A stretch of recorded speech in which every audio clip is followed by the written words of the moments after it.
بسم اللہ الرحمن الرحیم۔ ہم پڑھ رہے ہیں عوامل کی بحث کو۔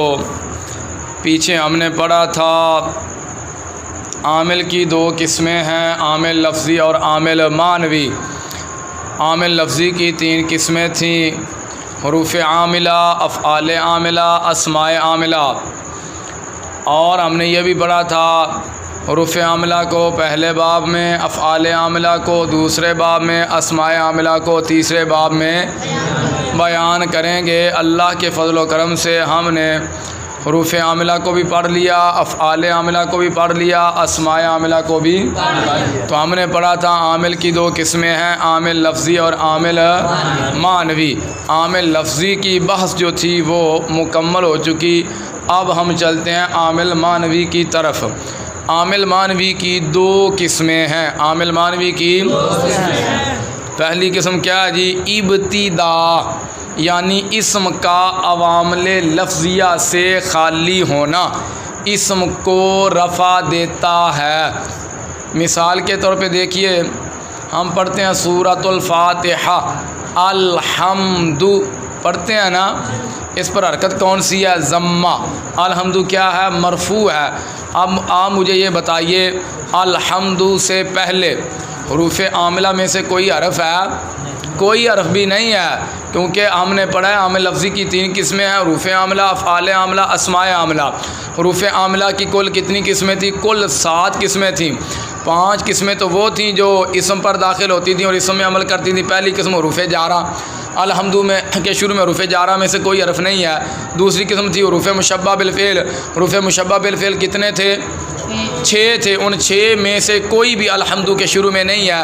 تیسری قسم تھی ما ولا مشبہ بالاسم، تو الحمد کے شروع میں ما اور لا میں سے بھی کوئی حرف نہیں ہے۔ چوتھی قسم تھی لائے نفی جنس، الحمد کے شروع میں لائے نفی جنس بھی۔ پانچویں قسم تھی حروف ندا، الحمد للہ رب العالمین، الحمد کے شروع میں حروف ندا میں سے بھی کوئی حرف نہیں ہے۔ اچھا جی، اور وہ حروف جو فعل پر داخل ہو کر فعل میں عمل کرتے تھے، ان کی 2 قسمیں تھیں، حروف ناصبہ اور حروف تو حروف ناصبہ اور جازمہ کی طرف تو ہم تب جاتے ہیں نا جب الحمد مضارع کا صیغہ ہوتا ہے۔ یہ تو مضارع کا صیغہ نہیں، یہ تو اسم ہے، بہرحال اس کو تو دیکھنے کی حاجت ہی نہیں ہے۔ تو پتہ چلا الحمد کا عامل جو ہے وہ حروف عاملہ میں سے نہیں ہے۔ دوسرا باب ہم نے پڑھا تھا افعال عاملہ کے بیان میں۔ آپ مجھے یہ بتائیے، الحمد للہ رب العالمین میں الحمد سے پہلے کوئی فعل ہے؟ کوئی فعل نہیں ہے، پتہ چلا اس کا عامل افعال عاملہ میں سے بھی نہیں ہے۔ پھر ہم نے اسماء عاملہ کی کتنی قسمیں پڑھی؟ 11 قسمیں پڑھی ہیں۔ پہلی قسم کون سی تھی؟ اسماء عاملہ کی پہلی قسم کون سی تھی؟ اسماء شرطیہ کل کتنے ہیں؟ 9 ہیں۔ ان 9 میں سے کوئی بھی الحمد کے شروع میں نہیں ہے۔ دوسری قسم کون سی تھی؟ اسماء افعال بمعنی ماضی۔ اسماء افعال بمعنی ماضی آپ نے 3 پڑھے، ہیہات شتان سرعانہ، الحمد کے شروع میں ان میں سے بھی کوئی۔ پر اسماء عاملہ کی 11 قسمیں جو ہیں، ان 11 قسموں میں سے کوئی قسم بھی، کوئی اسم بھی الحمد کے شروع میں نہیں ہے۔ تو پتہ چلا الحمد کا عامل لفظی نہیں ہے۔ الحمد کا عامل لفظی نہیں۔ عامل لفظی وہ ہوتا ہے جو لفظوں میں نظر آئے، تو ہمیں لفظوں میں نظر تو آ نہیں رہا، ہمیں پتہ چل گیا اس کا عامل لفظی نہیں۔ اب پکی بات ہے، عامل معنوی ہے۔ عامل معنوی کی ہیں 2 قسمیں، اب ہم نے اس میں سے تلاش کرنا ہے اب یہ کون سا ہے۔ عامل معنوی جی کسے کہتے ہیں؟ عامل معنوی کی 2 قسمیں۔ پہلی قسم ابتدا، کیا ہے؟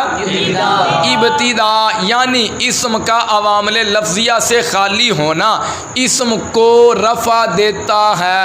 الحمد عوامل لفظیہ سے خالی ہے تو اس کی حالت کیا ہوگی؟ رفعی ہوگی۔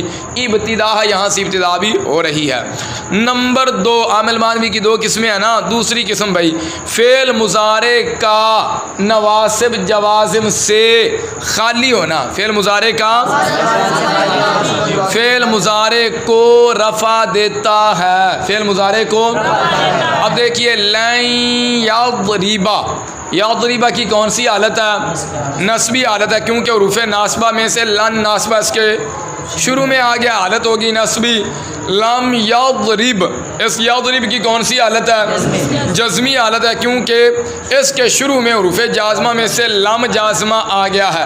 یضرب اس کی کون سی حالت ہے؟ رفعی حالت ہے۔ کیوں؟ کیونکہ اس کے شروع میں حروف نواسب اور حروف جوازم میں سے کوئی حرف نہیں ہے۔ دوسری قسم فعل مضارع کا نواسب جوازم سے خالی ہونا فعل مضارع کو رفع دیتا ہے۔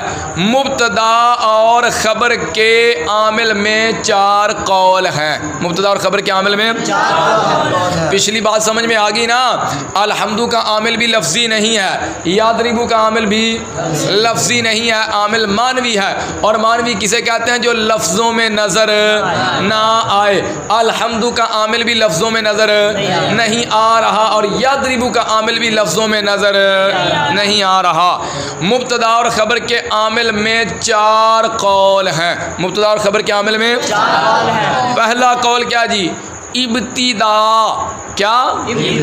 ابتدا مبتدا اور خبر دونوں میں عامل ہے۔ یہ بصریوں کا مذہب ہے اور مصنف کا پسندیدہ مذہب بھی یہی ہے۔ کیا؟ جو ابتدا ہے نا، یہ مبتدا میں بھی عامل ہے، خبر میں بھی عامل ہے۔ مبتدا کو رفع بھی ابتدا نے دیا اور خبر کو رفع بھی ابتدا نے دیا۔ اس اعتبار سے مبتدا اور خبر دونوں کا عامل مانوی ہے۔ قول دوم، دوجا قول، ابتدا مبتدا میں عامل ہے اور مبتدا خبر میں عامل ہے۔ یہ دوسرا قول، ابتدا مبتدا میں عامل ہے اور مبتدا خبر میں عامل ہے۔ اب دیکھیں اس اعتبار سے مبتدا کا عامل مانوی ہے، مبتدا کا عامل نظر ہی نہیں آ رہا، اور خبر کا عامل لفظی ہے۔ خبر کا عامل دیکھیے، زیدن قائمن، زیدن مبتدا ہے، قائمن اس کی خبر ہے۔ زید کا عامل ابتدا ہے، وہ نظر نہیں آ رہا، لیکن قائمن کا عامل زید ہے جو مبتدا بنا ہے، یہ نظر آ رہا ہے۔ جب اس قول کو دیکھیں تو اس سے پتہ چلتا ہے مبتدا کا عامل مانوی ہے اور خبر کا عامل لفظی ہے۔ خبر کا عامل لفظی ہے۔ چلیں آگے، تیسرا قول، مبتدا خبر میں عامل ہے اور خبر مبتدا میں عامل ہے، دونوں ایک دوسرے میں عمل کر رہے ہیں۔ مبتدا خبر میں عمل کر رہا ہے اور خبر مبتدا میں عمل، تو اس اعتبار سے دونوں کا عمل کیا ہوا؟ لفظی ہوا۔ زیدن قائمن، زید قائمن میں عمل کر رہا ہے اور قائمن زید میں عمل کر رہا ہے، اس اعتبار سے دونوں کا عامل لفظی ہے۔ قول چہارم، چوتھا قول، ابتدا مبتدا میں عامل ہے، ابتدا عامل ہے اور ابتدا اور مبتدا دونوں مل کر خبر میں عامل ہیں، دونوں مل کر ابتدا مبتدا میں عامل ہے، پھر جی ابتدا اور مبتدا دونوں مل کر خبر میں عامل ہیں۔ ہم نے پیچھے پڑھا تھا، آپ کو یاد ہوگا ہم نے پڑھا تھا بھائی اس میں متمکن کی، جب ہم نے 16 قسموں کو پڑھا تھا وہاں ہم نے پڑھا تھا اعراب کی 2 قسمیں ہیں، اعراب اصلی، اعراب طبعی۔ اعراب اصلی وہ ہوتا ہے جو عامل کی وجہ سے آئے، عامل کی تو یہاں تک ہم نے جو اسم کا اعراب پڑھا نا، اعراب، یہ اعراب اصلی تھا۔ کیا تھا؟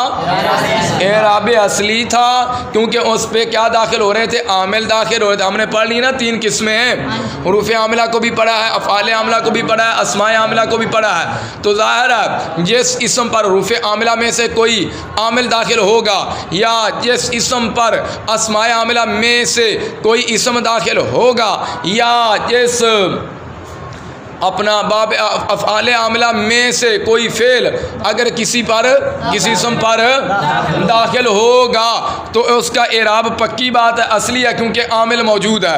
اب ہم چل رہے ہیں اعراب طبعی کی طرف، پیچھے بڑھے اعراب کی 2 قسمیں اصلی اور طبعی، تو اعراب اصلی کو ہم نے مکمل پڑھ لیا، اب چلتے ہیں طبعی کی طرف۔ طبعی توتے نہ رہنے لکھ چڑھیا جی، اے تے تختی نہ لکھنا ہے، طبعی تختی۔ اعراب طبعی کی تعریف، جو عامل کی وجہ سے نہ آئے بلکہ کسی کے تابع ہو کر آئے، بلکہ کسی کے تابع ہو کر آئے۔